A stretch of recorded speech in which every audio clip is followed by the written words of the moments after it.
바랍니다. 여러분, 사람은요 어떻게 존귀한 사람이 될 수 있을까요? 좋은 혈통, 좋은 가문, 좋은 교육, 좋은 학벌, 좋은 직장, 많은 돈으로 될 수 있을까요? 세상에서 이런 것들을 가진 사람을 뭐라고 부릅니까? 우리나라에서는 금수저라고 부릅니다. 하지만 존귀한 사람으로라고는 부르지 않아요. 그러므로 이런 것들로는 존귀한 사람이 되는 것이 아닙니다. 아무리 혈통이 좋아도, 아무리 가문이 좋아도, 아무리 좋은 교육을 받아도 그가 편하게 살 수 있고 또 금수저로 살 수 있지만, 사람들의 부러움이 대상이 될 수 있지만 사람들이 존귀한 사람이다 이렇게 말하지는 않는다는 것입니다. 영국의 테임즈 강변에 한 노인이 바이올린을 연주하고 있었습니다. 아무도 그에게 관심을 가져주는 사람이 없었습니다. 그때 거기를 지나가는 한 사람이 잠깐 멈춰서서 그 할아버지에게 양해를 구했습니다. 그리고 그 할아버지의 바이올린을 자기가 잠시 조율하고 연주를 하기 시작했습니다. 근데 놀랍게도요, 이 바이올린에서 말로 표현할 수 없을 정도의 아름다운 선율이 흘러나왔습니다. 얼마 지나지 않아서 지나가는 사람들이 발걸음을 멈추기 시작했습니다. 그리고 사람들이 많이 모였습니다. 사람들은 그 바이올린 소리에, 그 아름다운 소리에 점점 깊이 빠져들었습니다. 그 소리를 들으며 감동하고 기뻐했습니다. 그때 한 사람이 외쳤습니다. 파가니니, 파가니니 라고 소리쳤습니다. 그 연주하는 사람은 파가니니였던 것입니다. 이탈리아에서 온 천재적인 바이올리니스트였죠. 파가니니는요 1782년 이탈리아에서 태어났지만 아주 뛰어난 천재적인 바이올리니스트였습니다. 여러분, 허름한 바이올린이지만 누구의 손에 잡히느냐가 중요한 것이죠. 그 바이올린이 노인의 손에 붙잡혀 있을 때는 별 소리가 나지 않았어요. 아름다운 소리가 나지 않았어요. 하지만 파가니니의 손에 잡히니 놀랍도록 아름다운 소리가 난 것입니다. 이것은 사람도 마찬가지입니다. 누구의 손에 있느냐가 중요해요. 자기의 노력 그리고 세속적인 사람들의 가르침, 세상의 손에 붙잡혀 있으면 존귀한 사람이 될 수 없습니다.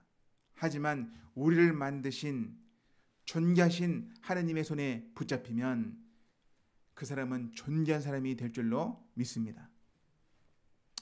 여러분, 오늘 본문에는 정반대의 길을 갔던 사람들이 나와요. 그들은 하느님의 손을 뿌리치고 세상의 손에 붙잡히기를 바랬습니다. 그 결과 어떻게 되었을까요? 1절 2절 말씀처럼 되었습니다. 1절 2절 말씀을 같이 한번 읽겠습니다. 슬프다, 어찌 그리 금이 빛을 잃고 순금이 변질하였으며 성소의 돌들이 거리 어기마다 쏟아졌는고, 순금에 비할 만큼 보배로운 시온의 아들들이 어찌 그리 토기장이가 만든 질 항아리 같이 여김이 되었는고. 이전에는 순금 같았다는 거예요. 그리고 하나님의 거룩한 집에, 성전에 돌들 같았다는 거예요. 하지만 순금이 색이 변질되었고 거룩한 돌들이 거리마다 다 쏟아나와 흩어졌습니다. 과거에는 순금에 비할 만큼 보배로운 시온의 아들들이었지만, 그러나 지금은요 토기장이가 만든 보잘것없는 가치 없는 흙그릇, 질그릇, 질 항아리처럼 되었다는 것입니다. 왜 그렇습니까? 그들은 하느님의 손에 벗어났기 때문에 그래요. 하느님의 손을 뿌리쳤기 때문입니다. 그리고 세상의 손을 붙잡았습니다. 세상의 손에 붙잡히길 원했기 때문입니다. 3절 4절도 3절에서 5절까지 말씀도 그들이 얼마큼 변질되었는가 이것을 알려주는 것인데요. 제가 읽어드리겠습니다. 들깨도 젖을 주어 그들의 새끼를 먹이나 딸 내 백성은 잔인하여 마치 광야의 타조 같도다. 젖먹이가 목을 말라서 혀가 입천장에 붙으며 어린아이들이 떡을 구하나 떼어줄 사람이 없도다. 맛있는 음식을 먹던 자들이 외롭게 거리거리에 있으며, 이전에는 붉은 옷을 입고 자라난 자들이 이제는 거름더미를 안았도다. 이전에는 존귀한 자들이었지만, 보배로운 자들이었지만, 그들은 지금은요 짐승처럼 잔인해졌습니다. 그들은 망해가고 있습니다. 먹을 것이 없는 것이죠. 들깨들도 젖을 그 새끼들에게 먹이지만, 하느님의 백성이라고 불렸던 그 자들은요 자기 알을 품지 않고 광야에 방치시키는 광야의 타조처럼 되어버렸습니다. 그들은 젖먹이가 목말라도 신경 쓰지 않고요, 어린아이들이 떡을 구하지만 주는 사람이 없습니다. 맛있는 음식을 먹는 자들이 없고 이제는 외롭게 처량하게 살아갑니다. 좋은 옷을 입고 자라났던 어린이들은 없어졌습니다. 그들은 냄새나는 거름더미에 둥글면서 자라났습니다. 왜 이렇게 되었습니까? 왜 이렇게 처참한 몰골이 되었습니까? 그 이유가 6절 말씀에 나옵니다. 6절 말씀은 같이 읽겠습니다. 같이 읽습니다. 전에 소돔이 사람이 손에 대지 않았는데도 순식간에 무너지더니 이제는 딸 내 백성의 죄가 소돔의 죄악보다 무겁도다. 그들이 이렇게 된 것은요, 소돔 사람들보다 더 큰 죄악을 지으며 살아갔기 때문이에요. 소돔 사람들이 갑자기 명했잖아요. 창세기에 나오는 소돔 사람들의 그 삶이 어땠습니까? 우리가 창세기를 통해서 보면요, 그들은 세상의 향락을 즐겼습니다. 도덕적으로 타락했습니다. 나그네를 대접하지 않고 나그네를 해치려고 했습니다. 음란했습니다. 동성애가 있었습니다. 하나님의 심판을 무시했습니다. 비웃었습니다. 이런 소돔 백성들의 죄악보다 하나님의 백성이라고 불렸던 자들의 죄가 더 컸다는 거예요. 그들은 하나님을 버렸으며 세상의 향락을 추구했으며 도덕적으로 윤리적으로 타락했으며 세상보다 더 악해졌습니다. 음란을 추구했으며 성적 타락, 우상 숭배, 하나님의 심판에 대한 경고를 무시하고 선지자들을 죽였으며 하나님의 손을 완전히 뿌리쳐버리는 그런 백성이 되었던 것이죠. 여러분, 이러한 모습은요, 그 시대만 있는 것이 아니에요. 오늘날 그리스도인이라 불리는 우리들의 모습은 어떻습니까? 잘 생각해 보십시오. 물론 좋은 모습들도 있어요. 하지만 신문에 나오는 기사를 보면 세상이 걱정하고 있다는 것을 알 수 있습니다. 깨어있지 않으면 우리들도 그 모습이 나오는 거예요. 소돔과 고모라보다 더 악한, 지금 말씀에 나오는 남유다 백성들처럼 우리 세대도 다음 세대도 그렇게 될 수 있다는 것입니다. 디모데후서 3장 1절에서 5절까지 보면 이렇게 써 있습니다. 너는 이것을 알라. 말세에 고통하는 때가 이르리라. 사람들은 자기를 사랑하며 돈을 사랑하며 자랑하며 교만하며 비방하며 부모를 거역하며 감사하지 아니하며 거룩하지 아니하며 무정하며 원통함을 풀지 아니하며 모함하며 절제하지 못하며 사나우며 선한 것을 좋아하지 아니하며 배신하며 조급하며 자만하며 쾌락 사랑하기를 하나님 사랑하는 것보다 더하며 경건의 모양은 있으나 경건의 능력을 부인하니 이 같은 자들에게서 내가 돌아서라. 여러분, 이렇게 타락된 모습들은요, 종말까지 계속 이어지는 거예요.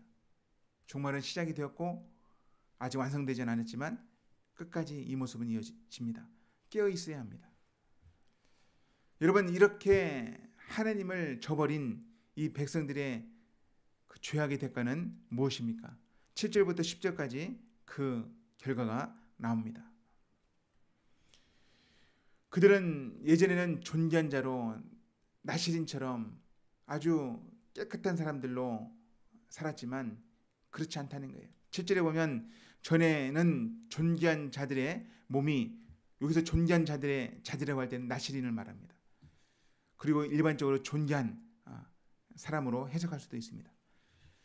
그 자들의 몸이 눈보다 깨끗하고 젖보다 희며 산호들보다도 붉어 그들의 윤택함이 갈아서 빛낸 청옥 같았다. 근데 그들의 모습이 옛날 때는요, 하나님을 정말 의지할 때는, 하나님께 헌신되었을 때는 그들이 아주 갈아서 빛낸 청옥같이 맑았다는 거예요. 아주 아름다웠다는 거예요. 하지만 8절에 보면 그들이 어떻게 되었습니까? 그들의 얼굴은 숯보다 검고 그들의 살은, 그들의 가죽은 뼈들에 말라붙어 막대기같이 되었다.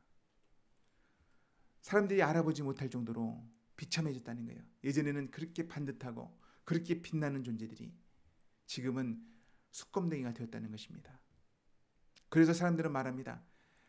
칼에 죽은 자들이 주여 굶어서 죽은 자들보다 낫다라고 말하는 것이죠. 토지의 수사는 다 끊어져 버렸고 그들은 찔림을 받은 자들처럼 점점 쇠약해졌습니다. 마치 낚시바늘에 껴있는 물고기처럼, 그리고 밖에 나와서 걸려있는 물고기처럼 말라 비틀어지는 것이죠. 심지어 그들의 마지막의 모습은 어떠합니까? 10절에 보면 딸 네 백성들이 멸망할 때에 그 자비로운 부녀들이 자기들의 손으로 자기들의 자녀를 삶아 먹었도다. 비참한 일들이 벌어진 것입니다. 이들이 왜 이런 일을 당합니까? 왜 이렇게 되었습니까? 예전에는 존귀한 자들이었지만 그들이 하나님을, 존귀하게 만들어주신 그 하나님을 버렸기 때문입니다. 여러분, 오늘 말씀을 통해서 우리가 기억해야 될 것은요, 세상의 가치관을 받아들여서 세상을 따라서 자기만을 위하여 자기를 높이며 세상 향락을 추구하며 세상의 성공을 향하여 달려간다면 결코 존귀한 사람이 될 수 없다는 거예요. 그 사람은 결국은요, 하나님의 손을 뿌리치는 사람이 됩니다. 세상의 것이 아름다워서 하나님의 손을 뿌리치는 남유다 백성들처럼, 북이스라엘 백성들처럼 된다는 것을 우리가 알아야 하는 것이죠. 여러분, 존귀한 사람은 어떻게 됩니까? 하나님의 손에 붙들릴 때 되는 거예요. 하나님의 말씀을 배우고 그 말씀을 따를 때 존귀한 사람이 되는 것입니다. 디모데후서 3장 16절 17절에 이렇게 말씀이 기록되어 있습니다. 모든 성경은 하나님의 감동으로 된 것으로 교훈과 책망과 바르게 함과 의로 교육하기에 유익하니 이는 하나님의 사람으로 온전하게 하며 모든 선한 일을 행할 능력을 갖추게 하려 함이라. 아멘. 하나님의 말씀에는 어떤 능력이 있습니까? 그 사람을 온전하게 만드는 능력이 있습니다. 그리고 모든 선한 일을 행할 능력을 주는 것이죠. 그러므로 존귀한 사람은요, 세상의 지식, 세상의 지혜가 아니라 하나님의 말씀으로 양육받고 하나님의 말씀대로 살아갈 때 존귀하게 되는 것입니다. 여러분, 성경에서 말하는 존귀한 사람이란 어떤 사람을 말합니까? 여러분, 성경에서 말하는 존귀한 사람은요, 먼저는요, 건강한 자아상이 있어야 돼요. 그 사람이 건강해야 됩니다. 어떤 사람이 건강한 자아상을 가집니까? 그리스도 안에 있는 사람입니다. 고린도후서 5장 17처럼 누구든지 그리스도 안에 있으면 새로운 피조물이라 이전 것은 지나갔으니 보라 새 것이 되었도다. 여러분, 예수님을 믿으면 새로운 피조물, 새로운 창작물이 된 거예요. 예수님 짜리가 된 거예요. 가치가 있는 거예요. 내가 배우지 못했다 할지라도, 내게 지식이 없다 할지라도, 내가 가진 것이 없다 할지라도, 내가 초라한 집에 살지라도, 내가 좋은 옷을 입지 못한다 할지라도 하나님이 내 안에 계시니 나는 존귀한 사람이다 라는 인식을 갖고 있는 것입니다. 세상을 보루하지 않고 거룩한 사람으로 하나님의 말씀하신 성경의 가치관을 가진 사람으로 살아가는 것이죠. 여러분, 다시 한번 말합니다. 여러분, 존귀한 사람은요, 건강한 자아상을 가지고 있는 사람입니다. 두 번째요, 존귀한 사람은요, 건강한, 건전한 가정관을 가지고 있어야 하죠. 건전한 부부관계, 건전한 성윤리를 따르는 사람이 존귀한 사람입니다. 오늘날에 무너진 게 무엇입니까? 건전한 가정이 무너졌어요. 어떤 것이 건전한 가정인가? 성경에서 말하는 그런 믿음의 가정인가? 이것을 모르는 거예요. 건강한 부부관계, 건강한 성윤리가 있을 때 건강한 가정은 세워지는 것입니다. 오늘날 우리나라에 교회가 많다 하지만 깨어진 가정이 왜 많습니까?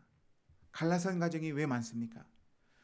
성경 말씀의 가치관을 받아들이지 않기 때문입니다. 세상의 가치관을 가지고 서로 정죄하기 때문에 깨어지는 거예요. 가장 큰 것은 그것입니다. 데살로니가전서 4장 4절에 보면 각각 거룩함과 존귀함으로 자기의 아내를 대할 줄 알고. 어떻게 대하라고요? 존귀함으로. 아내도 마찬가지고 남편도 마찬가지입니다. 여러분, 그렇게 대할 때 건강한 가정이 세워지는 것이에요. 건강한 성윤리가 계속 자녀들한테 이어지는 것입니다. 성경에 무엇이 좋은지 다 나와 있거든요. 어떤 것이 하나님께서 세우신 가정의 모습인지 나와 있단 말입니다. 존귀한 사람이란 또 어떤 사람을 말합니까? 세상에 나가서 소금이 되고 빛의 역할을 하는 사람입니다. 건강한 직업관을 가진 사람이에요. 열매를 맺는 사람입니다. 예수님께서 말씀하시잖아요. 너희들은 세상의 소금이다. 너희들은 세상에 나가서 빛이다. 교회에서 빛이 되고 교회에서 소금이 되는 게 아니라, 예배당 안에서만 그런 게 아니라 세상에, 어두운 세상에 나가서 어두운 세상을 부패하지 않도록 만드는 것이 너희들이다. 어두운 세상을 밝히는 것이 너희들이다. 여러분, 그리스도인들이 어디 나가서 빛을 발해야 됩니까? 교회에 나와서 힘을 얻고 말씀으로 재충전 받고 기도로 성령 충만을 받고 세상에 나가서 빛의 자녀들로 살아가야 될 줄로 믿습니다. 선한 일을 행하는 자들이 되어야 될 줄로 믿습니다. 무엇을 하든지 죽게 하듯 하는 거예요. 건강한 직업관을 가지고 왕같은 제사장으로서 직장에서 맡겨진 소명을 감당할 때 감당하는 그 사람이 존귀한 사람입니다. 정리해드리면, 존귀한 사람이란 성격적인 가치관을 따라 건강한 자상을 가졌으며 건강한 가정관을 가졌으며 건강한 직업관을 가진 그 사람이 존귀한 사람인 줄 믿으시기 바랍니다. 우리가 하나님의 손에 붙들릴 때, 하나님의 말씀에 붙들릴 때 이러한 하나님이 지으신 하나님의 형상대로 회복될 줄로 믿습니다. 존귀한 사람으로 회복될 줄 믿으시기 바랍니다. 오늘 말씀 가지고 같이 기도하겠습니다. 오늘 말씀 가지고 기도할 때, 하나님, 저에게 성령 충만함을 주시고 하나님, 존귀한 사람이 어떻게 되는지 오늘 말씀을 통해서 배웠사오니 그 말씀 가지고 하나님의 손에 붙들리기 원합니다. 세상을 따라가다가 검게 숯검댕이처럼 되지 않게 하시고 하나님의 가치관에 내 인생을 거는 그런 믿음의 발걸음 옮길 수 있도록 도와주십시오. 우리 주여 부르고 기도하며 나가겠습니다.